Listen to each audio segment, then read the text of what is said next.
Dako naman tayo sa Mindanao, sabay-sabay na ring sinimula ng DSWD ang pamamahagi ng ayuda sa higit 400 tricycle drivers at operators sa Davao City. Si Jaira Mondes Alice ng PTV Davao sa sentro ng balita. Live! Umarangkada na ang pagbibigay ng cash relief assistance para sa mga tricycle drivers at operators sa Davao Region simula ngayong araw. Dito nga sa Davao City, isinagawa sa third floor ng Agdao Public Market ang pamamahagi ng cash relief assistance na labis na ikinatuwa ng mga benepisyaryo. Pinangunahan ng Department of Social Welfare and Development o DSWD-11 ang pagbibigay ng cash relief assistance sa mga benepisyaryo ngayong araw. Mula sa pagbeberipika, tiniyak ng mga tauhan ng DSWD-11 na dala ng mga benepisyaryo ang ginakailangan na dokumento para sa kanilang ayuda. Gaya na lamang ng original driver's license at photocopy nito na may 3 perma.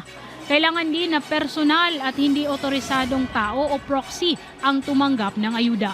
Sumunod na proseso ang pagperma ng payroll hanggang maibigay na ang 5,000 pesos na CRA.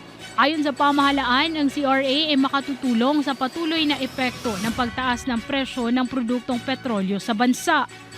Ulan at mainit na panahon ang kinakaharap ng mga tricycle drivers dito sa Agdao, Davao City sa kanilang araw-araw na pamamasada. Dagdag pa ang hirap sa patuloy na pagtaas ng presyo ng produktong petrolyo. Kaya naman isa sa kanilang mga diskarte dito ang voluntary at hindi pagpupumilit sa mga pasahero na magbigay ng pamasahe na 15 pesos minimum imbes na 10 pesos. Malaking tulong naman sa mga kababayang drivers ang natanggap na cash relief assistance mula sa pamahalaan. Dako ganing tama sa mga motorista sa atoang subsidy. Daghang salamat. Na nakatulong sa aming pangangailangan, lalo na ngayon krisis dahil masyadong mahal ang gasolina ngayon. So malaking tulong po itong 5,000 sa aming pangangailangan. Samantala, ayon pa sa DSWD-11, nasa 437 ang kabuuang benepisyaryo sa Davao City. Hindi naman naiwasan na may kumwestiyon sa listahan ng mga pangalan ng benepisyaryo dahil wala ang kanilang mga pangalan.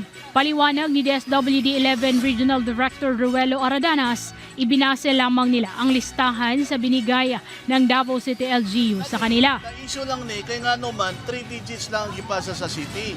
But it doesn't mean nga maura na drivers. Kung nakapasa mo, kumpleto mo, ayaw mo kabuol. Kaya kita manggod, gusto na to, mauna tanan.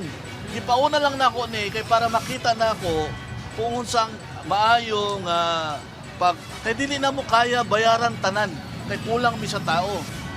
Hanggang 5 p.m. ngayong araw ang sinasagawang cash relief assistance distribution dito sa Davao City. Kaya naman nagpapatuloy pa rin ang pamamahagi rito. Tiniyak din ng mga otoridad na payapa at matiwasay ang proseso. Kaya nakatutok dito ang mga tauhan ng Public Safety and Security Office o PSSO ng Davao City.